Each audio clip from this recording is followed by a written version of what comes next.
Between 1979 and 1981, something evil stalked the streets of Atlanta. Children began disappearing from playgrounds, bus stops, and their own neighborhoods vanishing without a trace before turning up dead weeks later.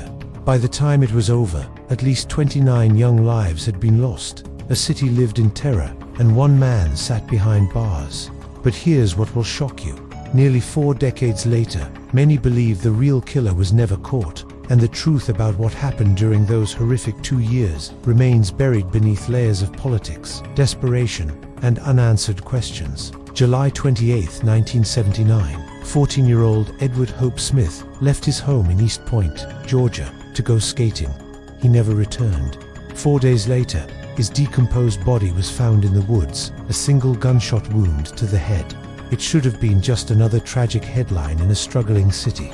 But Edward's death was just the beginning.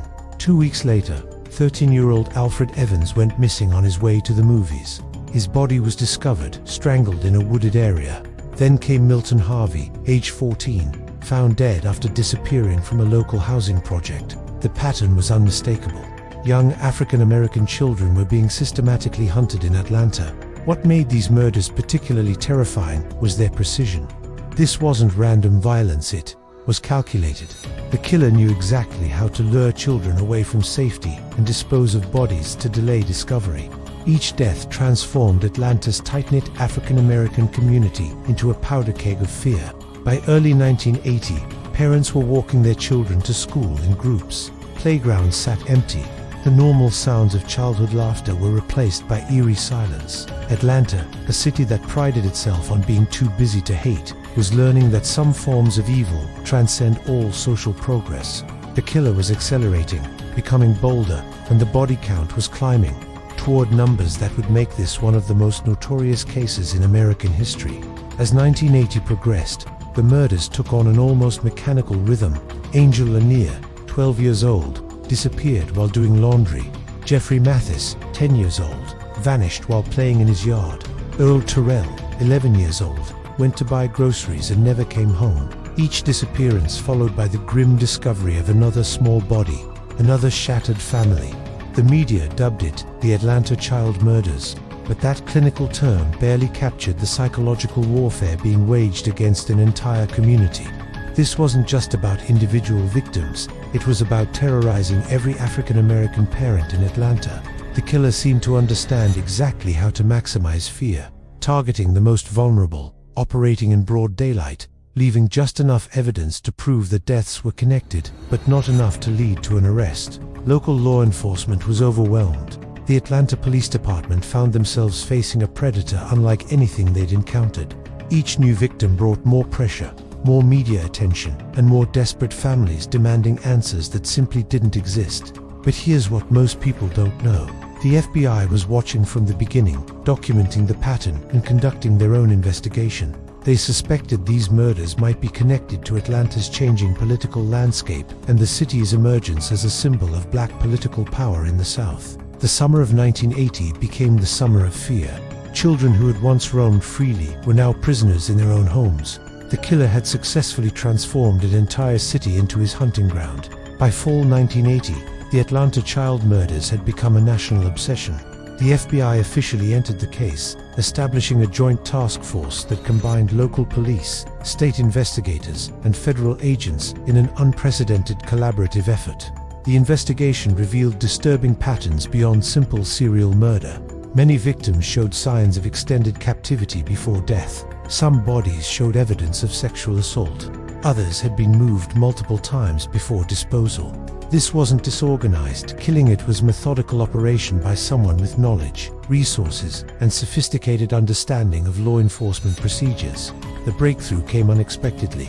On May 22, 1981, police conducting surveillance on the Chattahoochee River heard a splash around 2:30 a.m. They rushed to investigate and found Wayne Williams, a 23-year-old aspiring music producer who claimed he was looking for an address, lost on his way to meet a potential client. His story seemed plausible, but 2 days later, Nathaniel Cater's body was pulled from the river downstream.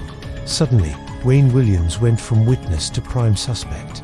But here's where the story gets complicated. The evidence was largely circumstantial. Fiber evidence linked him to several victims, but fibers can transfer in multiple ways.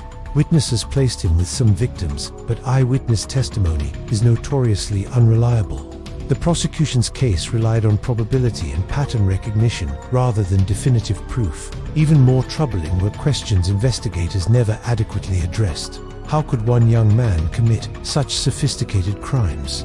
Why did murders continue even after Williams was under intense surveillance? Why did some victims show evidence of being held in locations Williams couldn't access? The trial of Wayne Williams began on December 28, 1981, immediately becoming a battleground for competing narratives about race, justice, and truth in America.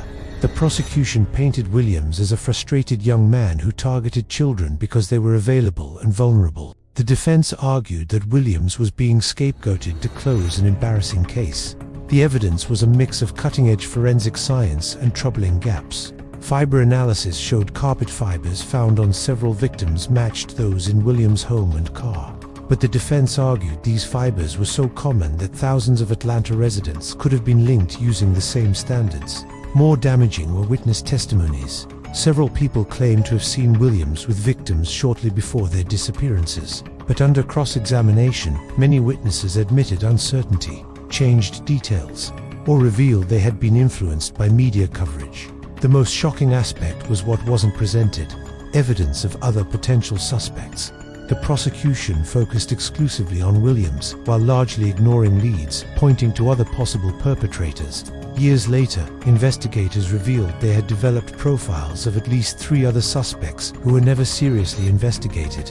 The jury deliberated 12 hours before returning guilty verdicts on 2 counts of murder. Williams was sentenced to 2 consecutive life terms, and Atlanta officials immediately announced that 23 remaining cases would be closed, attributed to Williams despite his conviction on only 2 murders. But the conviction didn't bring closure.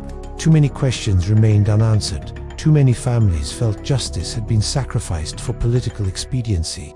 In the years following Williams' conviction, evidence continued to emerge that complicated the official narrative. Former FBI agents came forward claiming that the investigation had been rushed and politically motivated. New witnesses surfaced with information that had been ignored during the original investigation. Most disturbing of all, similar murders continued in Atlanta even after Williams was imprisoned. The 1990s brought a series of revelations that shook confidence in the case. FBI files released through Freedom of Information Act requests revealed that federal agents had developed intelligence about potential Ku Klux Klan involvement in the murders. Several Klan members had been investigated as possible suspects, but these leads were abandoned when Williams was arrested. Even more explosive was evidence suggesting that some victims might have been killed by different perpetrators. The murder patterns showed variations in methodology, disposal sites, and victim selection that were inconsistent with a single killer. Some experts argued that Atlanta had experienced multiple overlapping murder sprees, with Williams responsible for only some of the deaths. In 2005, the Atlanta Police Department conducted a partial review of the case, re-examining evidence using modern forensic techniques. While they upheld Williams' conviction, they acknowledged that several cases should never have been attributed to him. This admission validated what many families had argued for decades, that the rush to close cases had obscured the true scope of what happened in Atlanta. The most haunting aspect of the ongoing controversy is how it reflects broader issues in American criminal justice. The pressure to solve high-profile cases can sometimes override careful investigation. The desire for closure can eclipse the pursuit of truth, and the communities most affected by these compromises are often those with the least political power to demand accountability. Today, Wayne Williams remains in prison, still maintaining his innocence after more than 4 decades behind bars. He has become something of a cause célèbre for those who believe the criminal justice system failed spectacularly in its handling of the Atlanta child murders. Meanwhile, the families of victims continue their own searches for truth, forming support groups and advocacy organizations that keep pressure on authorities to reopen investigations. Recent developments have added new dimensions to the controversy. In 2019, Atlanta Mayor Keisha Lance Bottoms announced that the city would retest evidence in several cases using modern DNA technology. While these tests have not exonerated Williams, they have raised new questions about some victims who were attributed to him without sufficient evidence. Perhaps more significantly, the case has become a symbol of how institutional pressures can distort justice. The Atlanta child murders occurred during a critical period in the city's development as it sought to establish itself as a progressive, economically viable alternative to other southern cities. The pressure to solve the case quickly may have been as much about protecting Atlanta's image as finding the real killer. The psychological impact on survivors continues to reverberate through Atlanta's African American community. Many adults who lived through the terror as children describe lasting trauma, a fundamental loss of trust in institutions, and ongoing fears about child safety. The case changed how an entire generation thought about security, community, and the reliability of official narratives. But the most disturbing legacy may be the precedent it set for prioritizing closure over truth. In high-profile cases across America, the Atlanta child murders serve as a cautionary tale about what happens when political pressure overwhelms investigative integrity.